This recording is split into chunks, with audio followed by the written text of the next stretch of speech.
On the phone with us now is House Judiciary Committee ranking member, and of course on the House Oversight Committee as well, Republican Congressman Jim Jordan.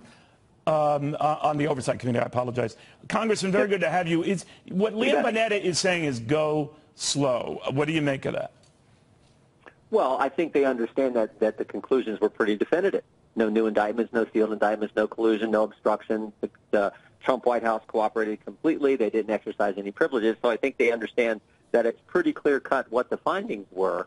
Well, it's not super clear-cut on the obstruction. It was kind of like a jump ball. But you're right. If they were going to pursue something there, they would have said that. But where does this put it, you think, Congressman?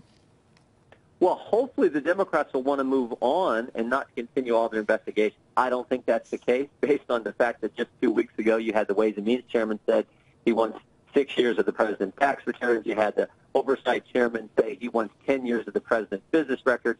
And you had Jerry Nadler, who sent 81 letters to 60-some different people. So I don't think they're going to stop, which is unfortunate for the country. What we need to do is move on and address the immigration issue and a bunch of other issues.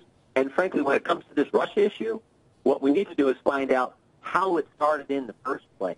The wrong premise, the faulty premise, the false premise that this whole thing started on with the dossier and everything else, that does need to be investigated, because you can't have the FBI using one party's opposition research document to launch an investigation and spy on the other party's campaign. And we know that took place, and we do need to get to the bottom of that, because it's never supposed to happen in this country. All right.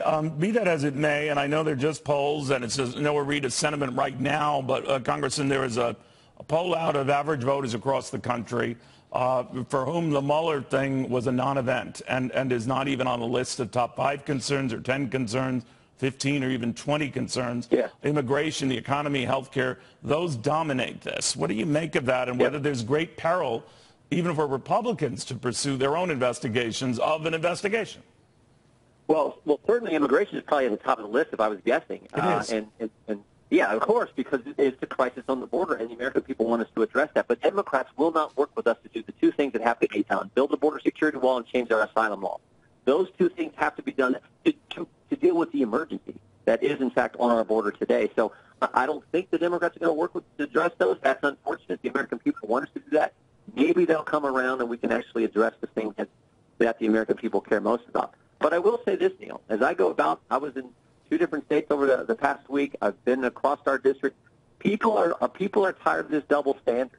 This idea that there's one set of rules for regular folk, but a different set if your name is Comey or Clinton or Lynch or Lerner, these names here. So they do want people who launch this investigation on a false premise. They do want them held accountable. And I do think it's important we get to the bottom of this, because, as I said, that is not supposed to be how it works in this country. It's supposed to be equal treatment under the law. And the FBI is not allowed to use an opposition research document to launch an investigation into the other party's candidate. Bill Barr said that on the witness stand last week, in fact. So this is important. I think we do need to look at that. So when Elijah Cummings of the House Oversight Committee says at least 100 times worse than the actions that led to the impeachment of Bill Clinton in 1998, is he hyperventilating, or what do you think? Well, he's wrong. I mean, they actually did. The special counsel did, I think, in that situation, said there was obstruction of justice. This one didn't. So I think he's completely wrong. But it goes to what I just said. They're bound to determine to not do what's best for this country, but instead focus on getting the president. And what I think the American people want us to do is focus on the issues that count and get to the bottom of how this false thing started in the first place. Never forget this, Neil. Back in January of 2017, when it was President-elect Trump, so prior to the inauguration, Chuck Schumer is on one of the Sunday shows, and he makes this statement, which I think is scary. He said this: if you mess with the intelligence community, he was talking about the president, he said, if you mess with the intelligence community, they have 6 ways from Sunday at getting back at you. Think about that. That is scary. Unelected people aren't supposed to get back at elected people. They're supposed to do their job. But what, in fact, they did, it looks like that statement that Chuck Schumer made is exactly what took place at the top levels of the FBI under the Comey cabal, these 5 key people, when they launched this investigation into the president. Jim Jordan, we shall see. It's not done yet, to your point. Former Whitewater independent counsel and author of Contempt, a memoir of the Clinton investigation, Ken Starr, his take on this. Ken, always good to have you. You know, I noticed in a couple of your comments post this report's release, you said we went to the brink on obstruction, but didn't quite get to obstruction. What did you mean by that? Right. Well, I mean by that there's some pretty unflattering acts, and no one should be applauding the acts. But here's the key. For the President of the United States to direct the firing of the special counsel, bad move. But, Neil, it didn't happen. The fact that it didn't happen shows that the President, at the end of the day, whatever he thought of the investigation, knew in his heart, I better not pull that trigger. Richard Nixon pulled the trigger. Ulysses S. Grant pulled the trigger. But he did pull the trigger in this way, right? He did, if it weren't really for Don McGahn, for example, his counsel at the time, he could have pulled the trigger that the president wanted him to fire Bob Mueller, but he didn't. So it wasn't so much the president not pulling the trigger as some of the people around him opting not to pull it. No, Neil, don't quibble on this. The president has the authority to do it. And so all he has to do is just to say, hey, Mr. McGahn, I hired you, please. I told you what to do. He didn't do that. So he didn't force the issue, you're saying. And so because of that, that does not meet the definition of obstruction. Well, first of all, I don't think that even if he had fired Bob Mueller, that had been carried through, that would constitute obstruction, right? So I'm just talking about the act that seems to have really galvanized everyone's attention and energy. Oh, he wanted to fire the special counsel. The president had the authority to do that. If he had been bribed to do that. Did Bill Clinton have the authority to fire you?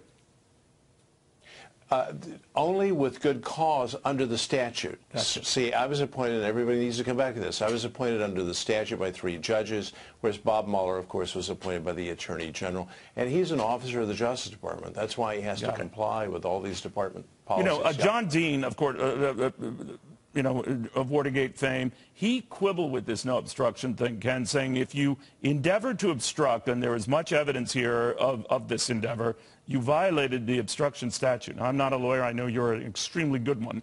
So obviously people interpret this whole obstruction thing differently. Now, clearly, even the Mueller folks could not determine one way or the other on this issue. So shouldn't it be a dead issue, or is it a dead issue?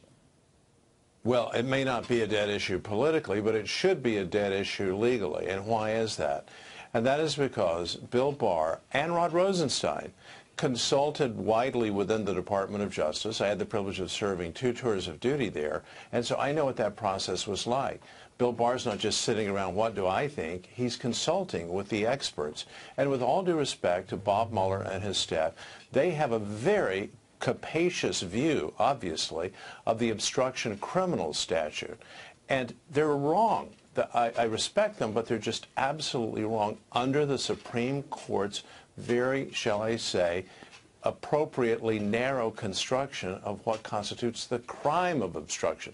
So sometimes we talk about obstruction in a very general, common, everyday sense, but what we're really talking about here is, did the President of the United States commit crimes? And the point is, he did not, as I see it, including with all of the obstructive acts. I think Bill Barr's judgment, Rod Rosenstein's judgment, was exactly right. What do you get then from the cooperation issue? A lot of people have been saying, oh, the president was fighting this tooth and nail, but then I read details of providing thousands of pages worth of documents and virtually providing everyone in and around him an opportunity to speak to Mueller, including Dan McGahn, who apparently had 30 hours of back and forth with the Mueller team. So it looked like he was, despite the times he would get furious just about a probe himself he found unfair, he wasn't blocking it in that sense. So is that a fair criticism? It's a huge point that, in contrast to Bill Clinton, in contrast to Richard Nixon, in contrast to Barack Obama, the president not only did not invoke executive privilege, he affirmatively authorized Don McGahn to just be transparent. I'm surprised that the president allowed that, but he did. And that suggests to me, again, this overall intent. He hated the investigation. He thought it was terrible for the country, terrible for his presidency. And I happen to think that he's right. That is, we could have gone in a totally different direction, used a different mechanism. As you know, I've talked about, why didn't we use, if we wanted to determine whether it was collusion or not, use a 9/11 commission and have public testimony so we're not waiting for 2 years to see what Bob Mueller found through the use of the grand jury. There are advantages to that, but the big disadvantage is all this secrecy, all this buildup.